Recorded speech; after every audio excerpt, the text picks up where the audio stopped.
마태복음 14장 22절에서 33절까지 말씀입니다. 찾으셨으면 제가 봉독해 드리도록 하겠습니다. 예수께서 즉시 제자들을 재촉하사 자기가 무리를 보내는 동안에 배를 타고 앞서 건너편으로 가게 하시고 무리를 보내신 후에 기도하러 따로 산에 올라가시니라.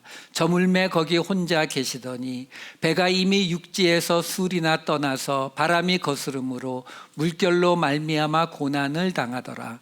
밤 사경에 예수께서 바다 위로 걸어서 제자들에게 오시니 제자들이 그가 바다 위로 걸어오심을 보고 놀라 유령이라 하며 무서워하여 소리 지르거늘 예수께서 즉시 이르시되 안심하라 나니 두려워하지 말라. 베드로가 대답하여 이르되 주여 만일 주님이시거든 나를 명하사 무리로 오라 하소서 하니 오라 하시니 베드로가 배에서 내려 무리로 걸어서 예수께로 가되 바람을 보고 무서워 빠져가는지라 소리질러 이르되 주여 나를 구원하소서 하니 예수께서 즉시 손을 내밀어 그를 붙잡으시며 이르시되 믿음이 작은 자여 왜 의심하였느냐 하시고 배에 오름에 바람이 그치는지라. 배에 있는 사람들이 예수께 절하며 이르되 진실로 하나님의 아들이로소이다 하더라. 아멘. 지난주에 우리가 어디까지 봤냐면 안식일 사건에서 쭉 연관돼서 오다가 예수님께서 7가지 비유를 지난주에 말씀하셨습니다. 그 7가지 비유에서 이 씨 뿌리는 자의 비유와 알곡과 가라지 비유를 하시고 나서 그 다음에 나오는 겨자씨와 누룩, 이게 뭐라 그랬어요? 바로 우리의 죄성이라 그랬죠. 이방인처럼 버려진 그 사람들이 하나님의 나라에 들어간 것이 그것이 천국이라고 이렇게 말했죠. 그리고 그 다음에 이어지는 것이 뭐예요? 천국은 보화, 밭 속에 감춰진 보화와 같고 그리고 좋은 진주와 같다. 그래서 제가 뭐라고 말씀드렸습니까?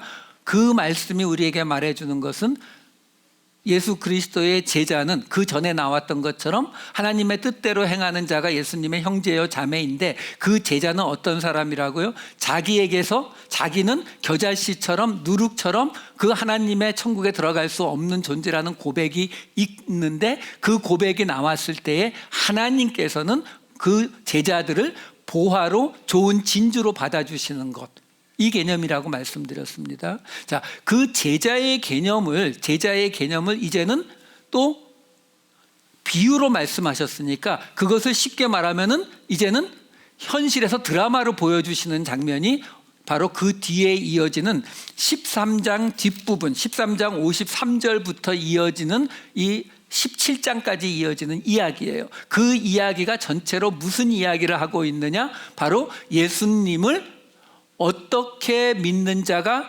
예수님의 제자인가, 요거를 이야기해 주는 장면입니다. 자, 그걸 먼저 미리 아시고 설명을 들어갈게요. 자, 이 13장 53절에 보면 예수님께서 이제 그 모든 7가지 비유를 다 말씀하시고 나서 고향으로 돌아가셨다라고 나오거든요. 근데 54절에 보면은 고향으로 돌아가서 그 회당에서 가르치셨어요. 가르치셨는데 사람들이 놀라서 뭐라고 하냐면 이 사람의 이 지혜와 능력이 어디서 났느냐. 여기서 능력이라고 번역이 된 두나미스라는 단어는 많이 들어보셨죠? 다이나마이트, 이 힘, 그래서 기적을 일으키는 힘을 뜻할 때 이 능력, 두나미스를 사용하거든요. 그러니까 그 말은 뭐냐면 이 고향에 돌아가서, 이게 지금 다른 복음서에 보면 나사렛이에요.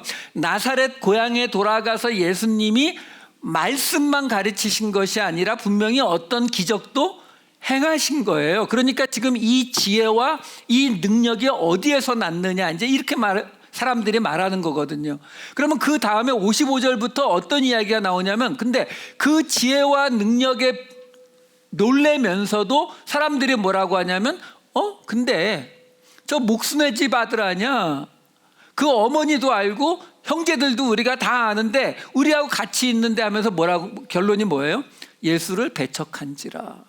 이걸로 결론이 나오더라라는 거죠. 그럼 이 사람들은 예수님을 잘 아는 사람들이에요. 어려서부터 본 사람들이라고요. 근데 예수님이 말씀도 전했고 능력도 행했더니 그 다음에 나오는 게 뭐라고요? 배척했다고요. 왜요? 내가 아는 거하고 틀려서요. 여러분, 이게 굉장히 어려운 부분 중에 하나예요.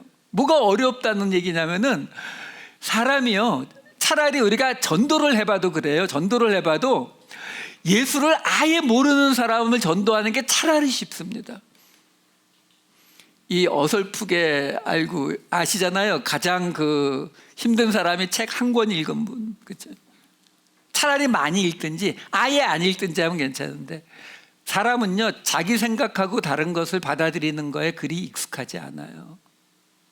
지금 이 사람들이 어떤 것을 예수님을 비난하고 고민했다는 얘기가 전혀 없어요.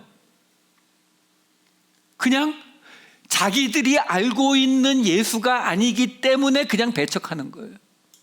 그만 얘기할게요. 더 얘기하면은 우리 이렇게 얼굴에 침 뱉는 모양이 되니까. 자, 어쨌든 그랬는데 58절이에요. 그들이 믿지 않음으로 말미암아 거기서 많은 능력을 행하지 아니하시니라. 여러분, 이게 조금 고민되는 구절입니다. 왜 그러냐면 예수님께서 지금 여기서 능력을 행했다, 두나미스 했다는 얘기는 기적 행하시는 거거든요. 근데 사람들이 믿지 않으면 예수님이 기적을 못 행하세요? 그건 아니지 않나요? 예수님이 하시려면 하는 거고 안 하시려면 안 하는 거지, 사람들이 믿지 않아서요? 이건 마가복음 말씀을 좀 미리 볼까요? 마가복음 6장 보시면은요, 마가복음 6장 5절에서 6절 말씀 보면 이렇게 아예 이렇게 나와요. 거기서는 아무 권능도, 이 권능도 같은 단어예요. 두나미스. 권능도 행하실 수 없어서 다만 소수의 병자에게 안수하여 고치실 뿐이었고 그들이 믿지 않으면 이상히 여기셨더라. 이게 똑같은 장면이거든요. 그러면 사람들이 믿지 않으면 예수님이 기적을 행할 수 없다? 우리가 그 하나님의 기적을 맛보지 못하는 이유는 우리의 믿음이 부족해서 그런 거죠. 그러니까 하나님의 기적을 맛볼 수 있느냐 없느냐는 우리의 믿음에 달린 문제인 거죠. 하나님 쪽의 문제가 아닌. 뭐가 좀 이상하잖아요. 그렇죠? 그런 거 아니거든요. 그럼 이게 지금 정확히 무슨 뜻이냐라는 거예요. 여러분, 이렇게 생각해 보시면 돼요. 우리는 기적이 일어나면은 하나님을 잘 믿을 것 같지 않으세요? 여러분들 혹시 여러 가지 문제 갖고 있는 거 있잖아요. 근데 그 문제들 중에서 어떤 것들은 내가 내 능력으로 해결할 수 없는 것들 있잖아요. 뭐 고칠 수 없는 질병이라든가 또는 뭐 인간관계의 문제라든가 해결 안 되는 그런 문제들을 가지고 있을 때 하나님이 그걸 기적적으로 이루어 주시면, 들어주시면 믿음이 확 자라날 것 같지 않으세요? 근데 성경은, 그리고 짧지 않은 인생 속에서 제 경험도 그렇지 않더라라는 거예요. 기적을 통해서 우리의 믿음이 자라나지 않습니다. 왜요? 안 그럴 것 같은데. 제가 예전에도 한번 말씀드렸잖아요. 제가 이렇게 가족을 전도하고 싶어서 가족에게 말을 해도 이 한마디로 씨가 안 먹힐 때 제가 진짜 간절하게 기도했어요. 하나님 좀 기적을 좀 일으켜 달라고. 그러면 믿을 거라고. 근데 여기서 우리가 하나 생각해 보실 게 있어요. 우리가 믿음이라는 말을 자주 쓰는데 정확히 뭘 믿는 게 믿음일까요? 정확히 우리가 믿는다라고 하는 게 뭐 믿는 거예요? 예수님 믿는 거예요? 하나님 믿는 거예요? 아니, 그건 너무 추상적이죠. 정확히 뭘 믿는 건데요? 정확히요. 하나님이 이걸 통해서 우리에게 약속하신 그 약속이 뭐예요? 우리를 구원하시고 우리를 영원한 삶으로 인도하시겠다는 그 약속이요. 그 약속이 이루어질 걸 믿는 거예요. 우리가 믿는 믿음은요. 난 그냥 예수 믿어요. 예수님 뭘 믿겠다는 거예요? 아니요, 그게 아니라 그 예수 그리스도를 통해서 우리를 구원하신다는 그 약속이 이루어질 걸 믿는 거거든요. 자, 그 얘기는 뭐냐면은, 그러면 그 약속이 정확히 어떤 거예요? 그 약속이 정확히 어떤 겁니까? 히브리서 11장 9절 10절 볼게요. 그건 믿음에 대한 이야기 잘 나오잖아요. 믿음으로, 아브라함이에요. 믿음으로 그가 이방의 땅에 있는 것 같이 약속의 땅에 거류하여 동일한 약속을 유업으로 함께 받은 이삭 및 야곱과 더불어 장막에 거하였으니 이는 그가 하나님이 계획하시고 지으실 터가 있는 성을 바랬습니다. 여러분, 이 구절이 굉장히 놀라운 구절인 게 뭐냐면, 아브라함은요, 하나님이 약속하신 땅에 이미 들어갔다고요. 이미 약속의 땅에 거주하고 있었어요. 근데 그 아브라함이 그 약속의 땅에서 같은 약속을 받은 이삭, 야곱과 함께 장막에 거한 이유를 뭐라고 설명해 주고 있냐면, 하나님이 계획하시고 지으실 터가 있는 성을 바랬기 때문이라고 설명해 주고 있다고요. 그 얘기는 뭐냐면, 믿음이라고 하는 것은 하나님의 언약이 우리에게 이루어지는 것을 믿는 것인데, 그 하나님의 언약이 뭐냐면 하나님이 지으실 그 터가 있는 성, 새 예루살렘 성, 하늘에서 내려올 그 성을 바라는 것이 믿음이란 말이에요. 그 성을 바라고 이 땅에 설사 지금 내가 약속의 땅에 있단 말이에요. 아브라함이 그 약속의 땅에 있음에도 불구하고 이곳이 끝난 끝이 아니라 하나님이 주실 그 새 예루살렘 성을 바라면서 이 땅에서 살아가는 것, 이게 믿음이라고 설명해 주고 있는 거거든요. 자, 그렇기 때문에 성경은 처음부터 끝까지 우리에게 뭘 요구합니까? 우리가 이 땅에서 영원히 살 것이 아니다라는 거예요. 우리가 받을 하나님의 성은 이 땅이 아니다라는 것을 끊임없이 강조하잖아요. 자, 그런데 그러면 기적이라고 하는 것을 우리가 왜 바라는데요? 이 땅에서 우리가 가지고 있는 문제들의 해결 때문에 바라는 거잖아요. 그렇죠? 그것이 돈 문제든 건강 문제든 뭐든지요. 근데 하나님께서 우리를 불쌍히 여기시면서도 그 우리의 소원을 다 못 들어주시는 이유가 뭐예요? 그 기적들을 하나님이 탁탁탁 일으켜 주시면 좀 안 돼요? 왜 이렇게 짜게 구세요? 원가가 들어가나? 그건 아니잖아요. 근데 왜 안 해주세요? 그거 자꾸 들어주면 들어줄수록 어떤 일이 벌어집니까? 우리 이 땅에 미련을 못 버리잖아요. 뭐 우리 어르신들 계시지만, 저도 이제 조금 나이가 드니까 많이 내려놓게 되던데요. 그렇지 않던가요? 똑같은 이야기거든요. 이 땅에서 우리 드라마 같은 데 보면은 맨날 나오는 이야기 뭐예요? 다 재벌집만 나오잖아요. 재벌집만 나오는데 다 똑같이 또 그 아들들은 다 싸우잖아요. 그렇죠? 그럼 또 그 아버지는 또 그 아들들 중에서 누구를 후계자로 할 것인가 하고 큰 소리 치고, 이거 맨날 드라마 나오는 이야기잖아요. 그렇죠? 왜 그러는데요? 가진 게 많으니까요. 그렇죠? 솔직히 뭐 요즘 세상에서 그렇게 막 엄청난 돈을 가진 재벌집 그러면은 뭐 웬만한 건 다 해결되죠. 그렇죠? 뭐 어느 재벌 회장님은 죽었는지 살았는지 지금 몇 년이 지나도록 모르겠어요. 하나님도 기다리고 계시는 건지 뭐 어떻게 된 건지. 그렇죠? 그런 세상이잖아요. 그러니까 하나님께서 기적을 일으켜 주시고 싶어도 그게 믿음에 도움이 안 된다니까요. 그러면 아까 우리 그 마가복음 6장 5절 말씀 다시 보여주세요. 예수님이 왜 거기서 기적을 행할 수 없으셨다고요? 기적을 행하는 게 그들의 믿음에 도움이 안 되니까. 그럼 아까 그 13장 58절 말씀이요. 그들이 믿지 않음으로 말미암아, 예수를 믿지 않으니까 그들에게 도리어 기적을 행할 수 없었다라는 것을 설명해 주고 있는 거예요. 왜? 예수님은 그들의 문제를 당장 해결하러 오신 분이 아니라 바로 그 영원한 언약을 만들어 주시기 위해서, 그 믿음을 만들어 주시기 위해서 오신 분이, 그런 분이 그 기적들을 다 행하게 하면 할수록 그들이 그 믿음의 자리에서 떠나게 될 걸 뻔히 아시는데 행하실 수가 없잖아요. 그래서 믿지 않음으로 말미암아 많은 능력을 행할 수 없었다라고 설명을 해주고 있는 겁니다. 여러분, 예수를 믿는다는 거는 여러분 잘못 선택하셨어요. 솔직히 잘못 선택하셨어요. 이 땅에서 잘 먹고 잘 사시려면은 예수를 믿는 쪽이 아니라 그 요즘 유명한 동네 있잖아요. 전지, 그쪽 동네 가면은 잘 먹고 잘 살 수 있는 길로 아주 그냥 확실하게 밀어주잖아요. 아니요, 예수 믿는 거는요 그게 아니에요.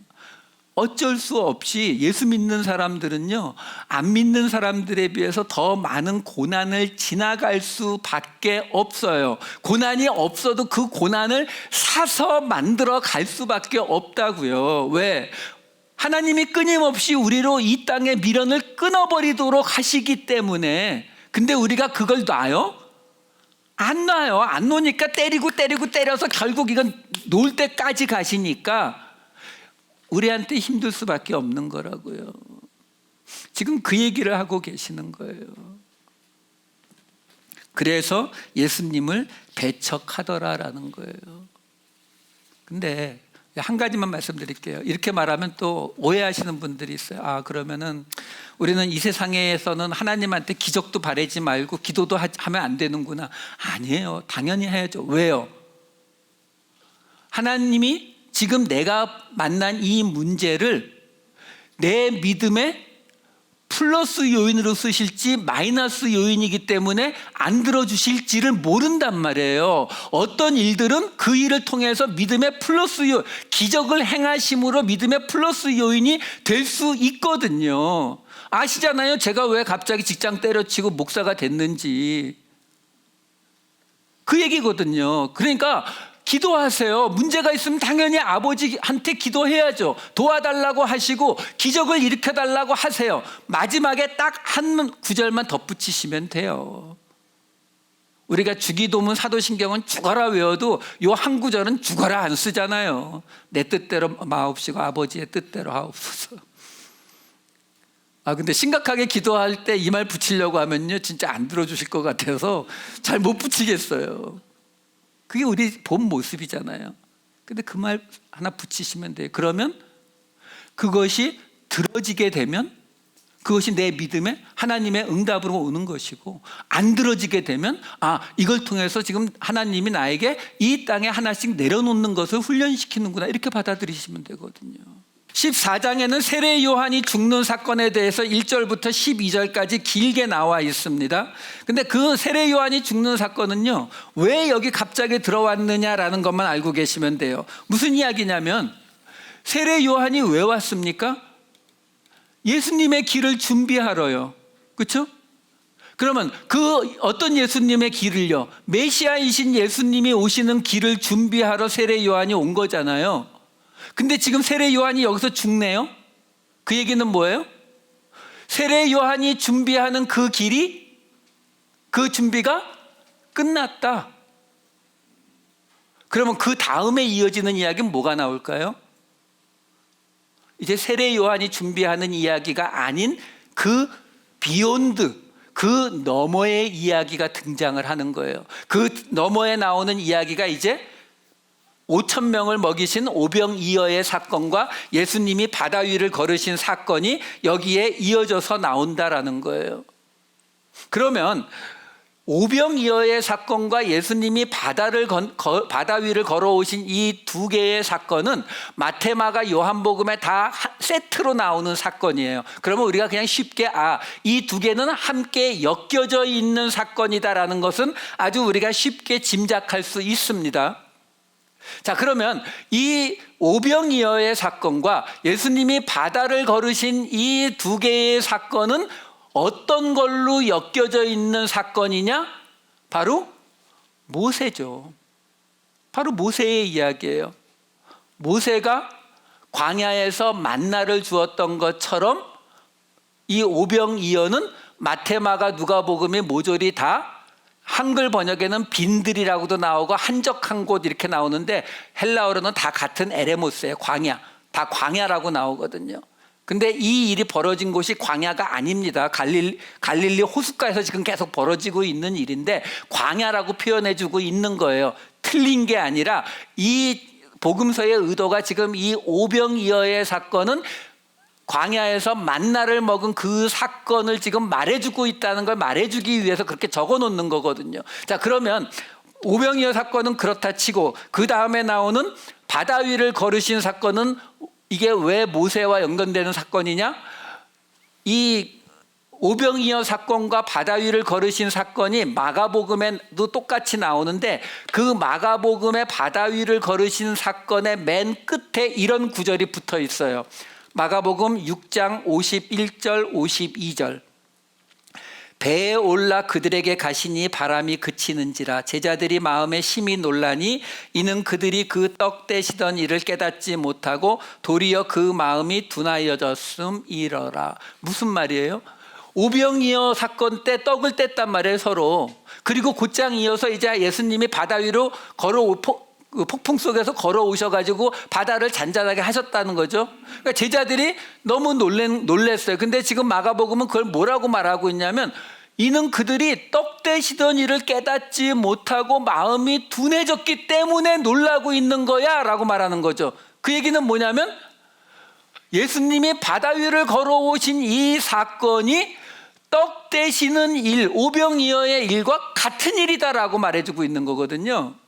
그러니까 이 같은 세트라고요. 그러면 예수님이 바다 위를 걸어오신 그 사건은 모세의 바다를 가르고 그 가운데로 지나간 그 사건을 지금 이야기해주고 있는 거예요. 자, 여기까지는 마태, 마가가 똑같이 가요. 오병이어가 있고 예수님이 바다 위를 걸은 것까지는 똑같이 가요. 자, 문제는 그 다음에 나오는 베드로 이야기예요. 마태복음에만 있는 이야기입니다. 마태복음에만 그 예수님이 바다 위를 걸어오시는 사건 끄트머리에 뭐가 붙어 있냐면은, 베드로가 나도 바다 위 걷게 해주세요 하고 예수님이 와라 그러니까 바다 위로 가서 몇 발자국 걷다가 두려워하면서 빠집니다. 예수님이 건져주세요. 예수님이 믿음이 작은 자야 왜 의심하느냐 하고 건져주셔갖고 다시 배로 돌아왔더니 바다가 잔잔해졌다. 이 이야기가 나오거든요. 이 이야기의 결론은 뭐냐면 맨 끝이에요. 33절 말씀. 배에 있는 사람들이 예수께 절하며 이르되 진실로 하나님의 아들입니다 라고 하는 고백이 나오는 거죠. 지금 무슨 얘기를 하고 있는 거냐면, 이게 마가, 누가복음, 요한복음에 안 나오는 이야기거든요. 다시 말해서 지금 이 마태복음에서는 이 오병이어 사건과 예수님이 바다 위를 걸으신 이 두 가지 사건에 베드로의 이야기를 붙여서 뭐에 사용하고 있는 거냐면, 바로 예수님이 하나님의 아들이시다라고 하는 이 고백으로 끌고 가는 거예요. 여러분, 이 전에도 여러 번 말씀드린 구절이에요. 왜 그러냐면, 이 예수님을 하나님의 아들이라고 부르는 게 이게 만만한 상황이 전혀 아니라고요. 왜요? 예수님이 결국 사형당하실 때의 죄명이 뭐냐면 바로 이 하나님의 아들 사칭이었어요. 마태복음 26장 63절 65절 보여드릴게요. 대제사장한테 끌려갔을 때에 네가 하나님의 아들 그리스도인지 우리에게 말하라 라고 했을 때 예수님이 뭐라고 하냐면 네가 말한 대로다 라고 말하니까 대제사장이 자기 옷을 찢으면서 신성모독이라고 이거 사형시켜야 된다고 이렇게 말하는 거예요. 그러니까 하나님의 아들이라고 하는 이 말이 그렇게 쉽게 나오는 말이 아니거든요. 더더군다나 유대인들을 대상으로 쓰고 있는 이 마태복음에서 하나님의 아들이라고 하는 말이 그렇게 쉽게 튀어나올 수가 없어요. 이 앞에 어디서 한번 있었냐면 거라사 광인의 입으로 하나님의 아들이라는 말을 했거든요. 그때 말씀드렸잖아요. 왜 거라사 광인의 입으로 했다고요? 책임 안 져도 되니까요. 거기에서 만약에 뭐 여리고 성을 지나가는데 한 거지가 와서 예수님한테 당신은 하나님의 아들입니다 하면 그 거지 어떻게 된다고요? 돌에 맞아 죽는다니까요. 거라사 광인은요, 심신미약이잖아요. 요즘 식으로 말하면 심신미약. 귀신 들려서 한 말인데 뭐 이렇게 넘어가는 거거든요. 그렇게 했던 것이 이제 드디어 그 모든 이야기들을 쭉 끌고 오면서 어디까지 온 거예요? 바로 이제 이 하나님의 아들이라고 하는 고백이 튀어나오는 자리까지 간 거예요. 그래서 이 이야기에 시작할 때 보면은 14장 이 25절에 보시면은 이 배에 탄 사람이 누구라고 나와요? 밤 사경에 예수께서 바다 위로 걸어서 제자들에게 오시니, 지금 이 배에 탄 사람이 누구냐면 제자들이에요. 그 바로 앞에 있었던 오병이어 사건은요, 무리들이 따라왔죠. 여자와 어린아이를 제외하고 5천 명이나 되는 그 무리들이 따라왔었고요. 그런데 이 배를 타고 간 건 제자들밖에 없었다라는 거예요. 그래서 그 제자들의 입에서 예수님을 향한 하나님의 아들이라고 하는 고백이 등장을 하는 겁니다. 자, 그러면 지금요, 이게 마가복음, 누가복음에 보면은 이 이야기가, 요 이야기 바로 앞에 세례 요한 죽는 이야기가 있고 그 바로 위에 12 제자를 세우는 이야기가 나와요. 그 말은 뭐냐면 마가복음과 누가복음에서는 12 제자가 세워지고 나서 세례 요한 죽은 건 저쪽에서 벌어진 일이니까 곧장 첫 번째 사역으로 나타난 게 뭐냐면 오병이어예요. 예수님께서 5천 명에게 떡을 나눠 주실 때에 어떻게 나눠 주세요? 제자들에게 주셔서 제자들이 나눠줍니다. 그게 12 제자의 첫 사역이에요. 근데 마태복음은 그 순서가 아니에요. 마태복음에서는 12 제자가 10장에서 나왔어요. 10장. 한참 전에 나왔다고요. 한참 전에 나와 놓고 그 이후에 지금까지 이야기가 예수님이 누구신지를 설명하고 예수님이 안식일의 주인이라는 걸 설명하고 그러면서 그 다음에 제자 이야기가 나오고 이 제자, 예수님의 형제와 자매는 하나님의 뜻대로 행하는 자다. 그리고 그 다음에 지난주에 그 비유에서 겨자씨 누룩 같은 고백이 나오면은 보화와 진주로 대접받는 게 제자다. 이게 쭉 나온 이야기거든요. 그 이야기를 이제 계속 연결해서 여기서 마무리가 지금 지어지는 거예요. 이 베드로를 통해서 지금 예수님을 하나님의 아들이라고 고백이 되었다라는 거죠. 근데 어떻게 해요? 바다를 걸으셨으니까요? 아니라니까요. 바다 위를 걷는 거는 마가복음, 요한복음에 다 나와요. 이 베드로의 사건 때문에 이 하나님의 아들입니다라는 고백이 튀어나오는 거거든요. 그러면 베드로의 사건이 왜 하나님의 아들이라는 고백이 튀어나오느냐? 유대인들이 가진 바다에 대한 개념을 아시면 돼요. 이것도 여러 번 설명드렸잖아요. 유대인들은 이 광야 지역에서 주로 살고 있었던, 땅도 별로 넓지도 않은 그런 땅에서 살고 있었던 사람들이라고 그랬잖아요. 이 사람들에게 있어서 사람은 누구나 자기가 모르는 동네에 대한 두려움이 있는 거거든요. 그러니까 이 사람들에게 있어서 뭔지 모르지만 저쪽에 가면은 무섭고 사탄 같은 거 있고 뭐 이렇게 느껴지는 곳이 어디라고요? 저 땅 끝에 광야. 못 가잖아요. 거기 물이 없으니까 그냥 가다 죽거든요. 그러니까 사람들이 못 가는 곳이니까 저긴 뭐가 있을 거야. 이렇게 되는 거거든요. 또 한 군데가 어디예요? 바다요. 유대인들은 우리처럼 바다에 친숙한 민족이 전혀 아니에요. 그러니까 우리가 전에 계시록 보여드렸잖아요. 계시록 말씀에 보면은 두 짐승이 나오는데 하나는 땅에서 나오고 하나는 바다에서 나오잖아요. 이게 뭐냐면 유대인들이 땅끝 바다를 이 악한 것이 있는 곳이라고 생각하고 있었거든요. 그래서 그걸 가지고 보여주고 있는 거고, 욥기 말씀도 전에도 보여드렸잖아요. 욥기에 보면은 41장에 보면은 소같이 풀을 먹는 베헤못, 그리고 낚시로 리워야단, 뭐예요? 소같이 풀을 먹는, 그러니까 땅에 있는 괴물, 낚시로 잡는 리워야단, 바다에 있는 괴물. 이게 유대인들의 생각이란 말이에요. 그 당시.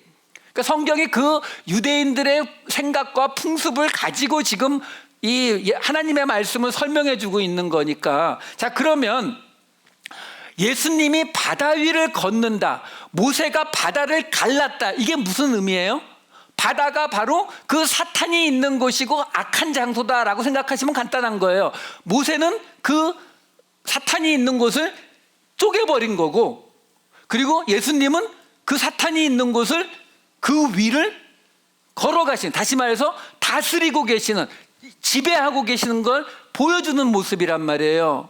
자, 그런데 베드로가 그 위에 올라갔더니 베드로는 빠지죠. 지금 여기서 베드로가 빠진 게 베드로의 믿음이 작아서 그래요? 예수님은 그렇게 말했는데 믿음이 작은 자야 왜 의심하느냐 이렇게 말했잖아요. 그러면 아까 말씀드린 것처럼 베드로의 믿음만 좋았으면, 우리도 믿음만 좋으면 바다 위를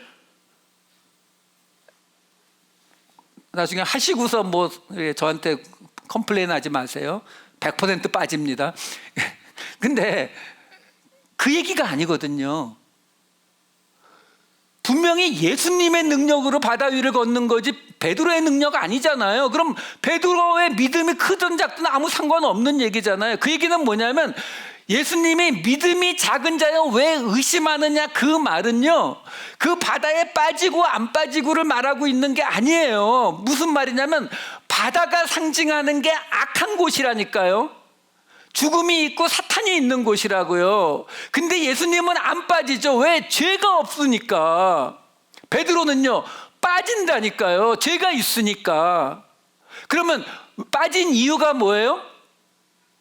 그 죄 사함을 받았다는 믿음이 모자라니까 빠지는 거라니까요. 예수 그리스도로 통해서 죄 사함을 받았다는 그 믿음이 모자라니까 빠지니까 예수님이 건져준 거거든요. 자, 놀라운 건 뭐냐면 그 장면을 보던 배에 있는 제자들이 그걸 깨달았다는 거죠. 아? 저분은 우리를 그냥 구원할 메시아인 줄 알았는데 우리를 죄에서 구원해 내시는 분이네. 죄 바깥에 죄를 다스리시는 분 하나님이네. 이 말이 튀어나오는 거예요. 그래서 하나님의 아들입니다라는 고백이 튀어나오는 거거든요.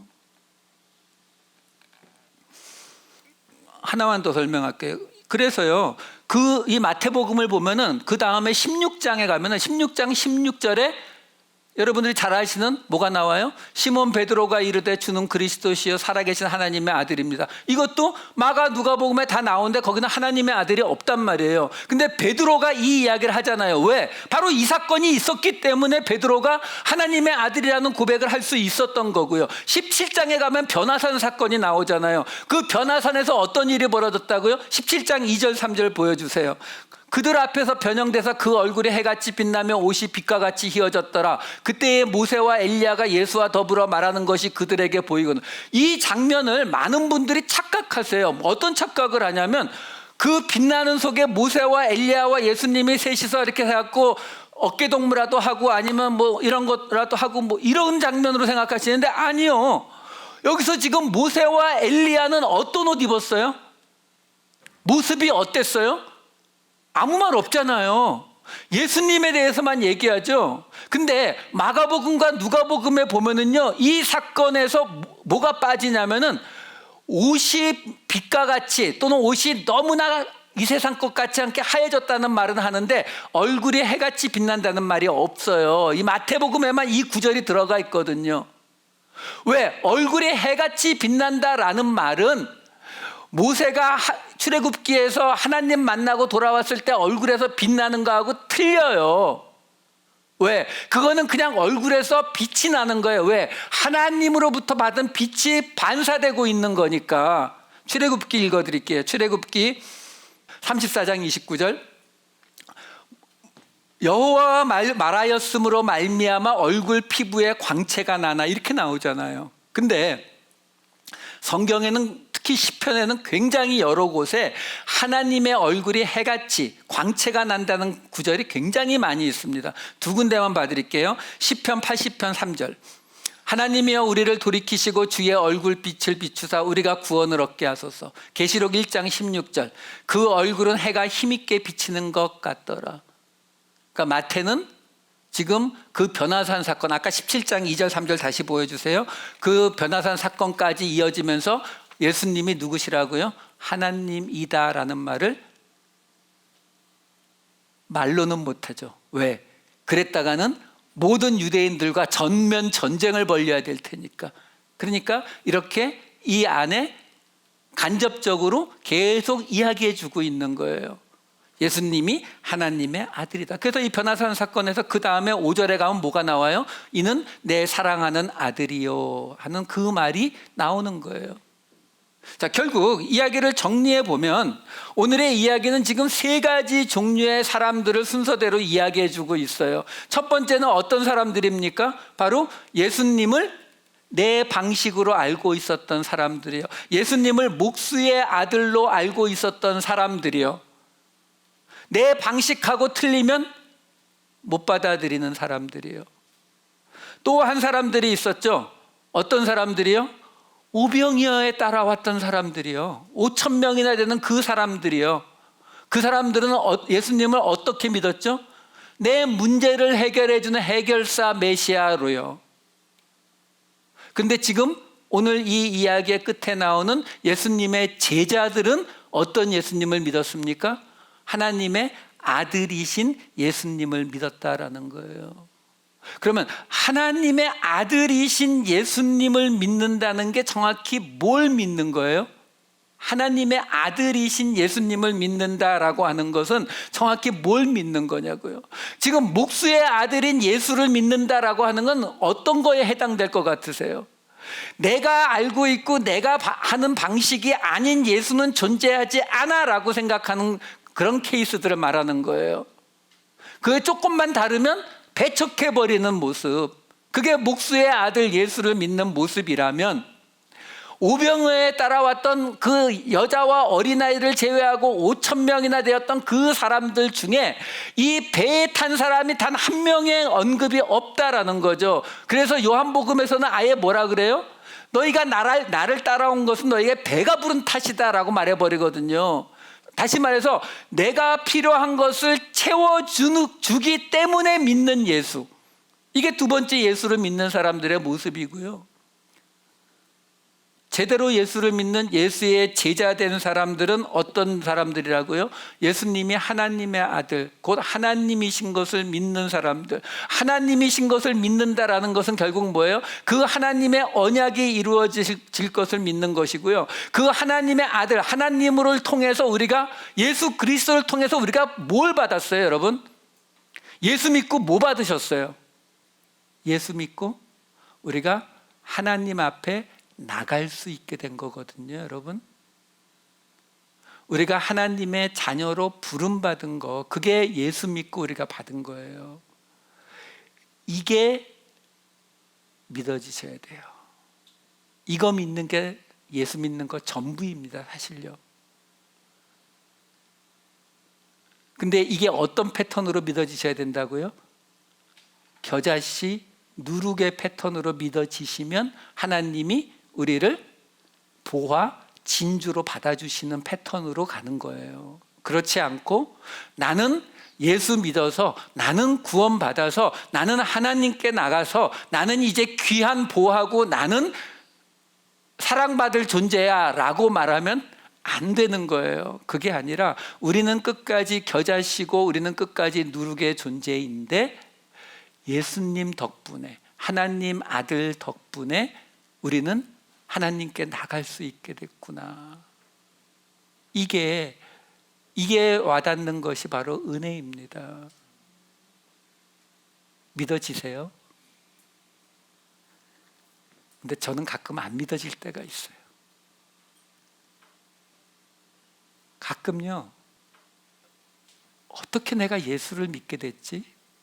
어떻게 내가 하나님의 사람이 될 수 있었을지 믿어지지가 않을 때가 있어요. 아시죠? 이런 생각 들면 눈물 나는 거. 그 마음을 갖는 자리가 예수님을 하나님의 아들로 만나는 자리입니다. 그 자리에 함께 가시는 저와 여러분 되시기를 우리 주 예수 그리스도의 이름으로 축원드립니다.